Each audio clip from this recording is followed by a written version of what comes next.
Bienvenidos a su canal Doctrina Católica Tradicional.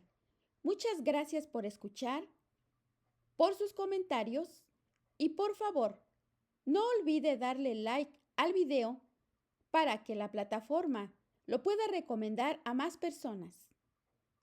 Enseguida comenzamos con nuestras oraciones. Pater noster, qui es in celis, sanctificetur nomen tuum, adveniat regnum tuum, fiat voluntas tua, sicut in cielo et in terra.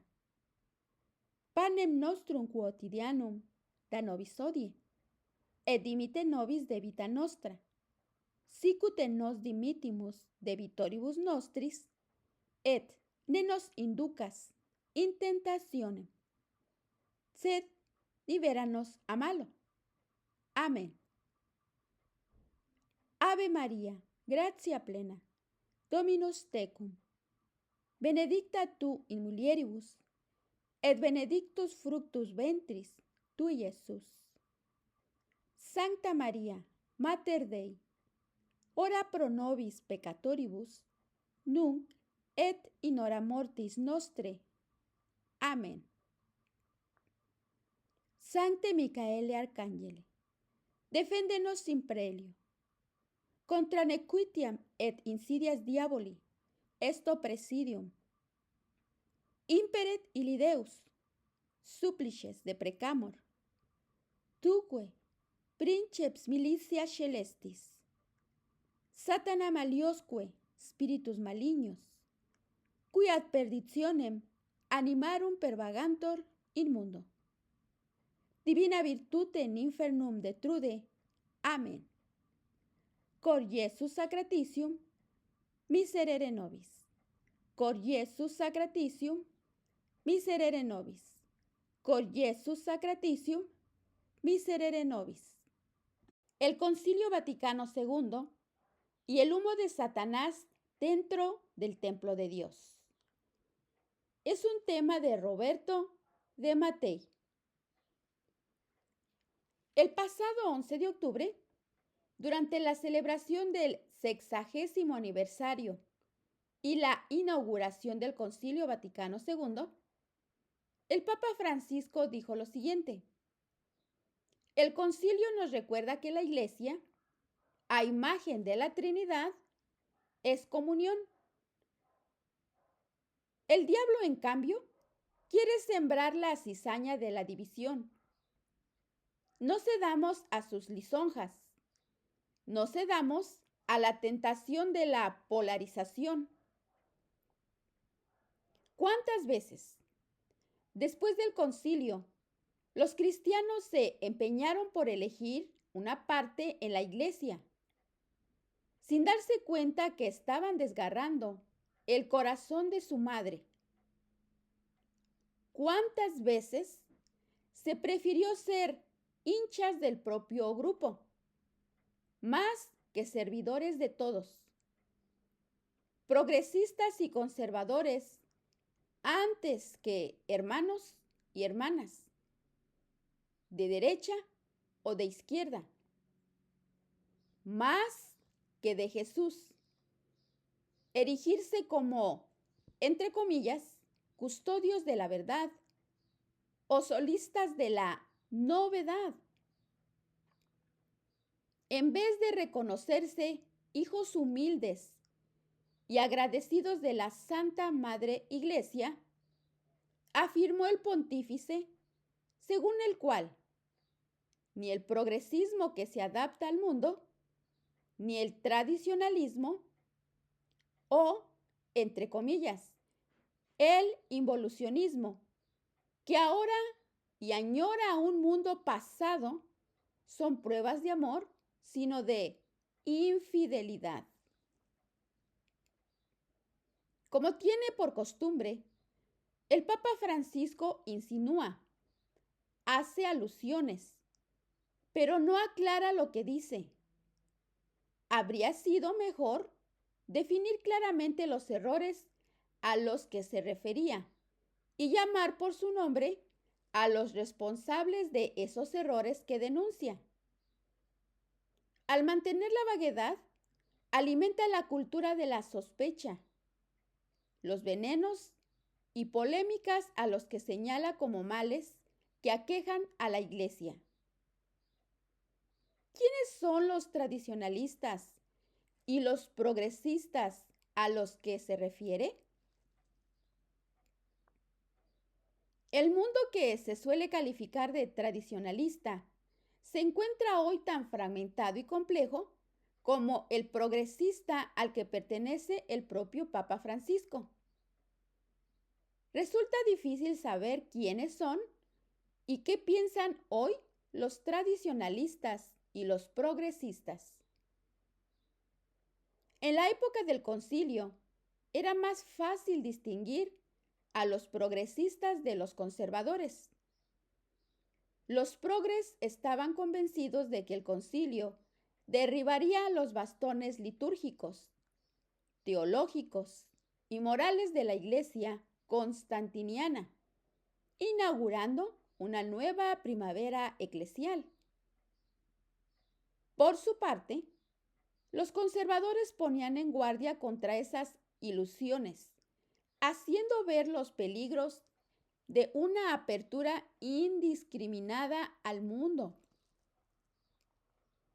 Entre otras cosas, los conservadores pedían la condena del comunismo, mientras que los progresistas, convencidos de que esa era la dirección en que avanzaba la humanidad, eran partidarios de una política de mano tendida. ¿Quiénes tenían razón? ¿La Iglesia ha conseguido evangelizar al mundo? ¿O ha habido más bien una contraevangelización de la Iglesia por parte del mundo? ¿Es la sociedad más conforme al Evangelio o más mundana que hace 60 años?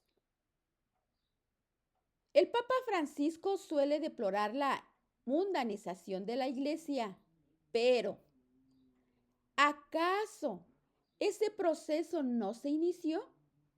¿O al menos cobró gran impulso precisamente a partir del Concilio Vaticano II? El debate para determinar si los documentos conciliares han cumplido su objetivo o han sido traicionados no vienen al caso para nada. Lo que importa son los resultados y no se puede negar que han sido desastrosos para la Iglesia. Al cabo de 60 años, hay quienes siguen cerrando los ojos a los frutos del concilio y hablan de un concilio idealizado que nunca ha existido. No de cómo fue el concilio, sino de cómo debería haber sido. ¿Cuáles han sido los frutos? Permítaseme citar un pasaje de mi libro, Concilio Vaticano II, una historia nunca escrita.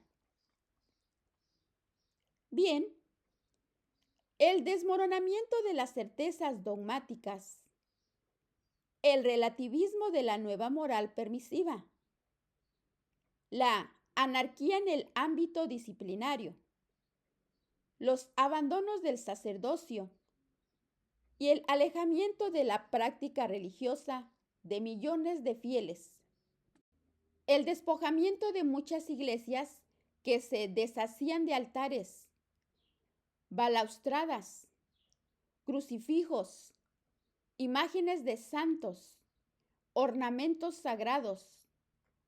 Todo esto ofrecía la imagen de una verdadera y auténtica devastación. La primavera de la fe, que tendría que haber seguido al Concilio Vaticano II, se parecía más a un riguroso invierno, documentado sobre todo por la acentuada caída del número de vocaciones y por el abandono de la vida religiosa. Lógicamente, habría ampliar el panorama hasta la Pachamama. y el Sínodo de los Obispos Alemanes. ¿Es que esas cosas no tienen nada que ver con el concilio? ¿Y si el concilio se ha interpretado mal o abusivamente? ¿De quién es la culpa? ¿Solo de los malos hermeneutas o también de unos documentos que por sus equívocos y ambigüedades han dado lugar a esa interpretación errónea? ¿Solo de los malos intérpretes? ¿O no? ¿Lo será también de las autoridades que no condenaron con suficiente firmeza los males y las malas interpretaciones? Y si en los medios de difusión se ha impuesto una interpretación falsa y abusiva de los documentos conciliares, ¿quiénes son los responsables? ¿Solo los medios de prensa? ¿O también el acontecimiento histórico del que han señalado esos documentos? Como acontecimiento, ¿es ajeno el concilio a la crisis de nuestro tiempo? El acontecimiento, los documentos, o al menos algunos de los documentos generados en dicho acontecimiento, los hombres de la Iglesia se han encargado de promoverlo, aplicarlo e interpretarlo hasta, desgraciadamente, el pontífice actualmente reinante.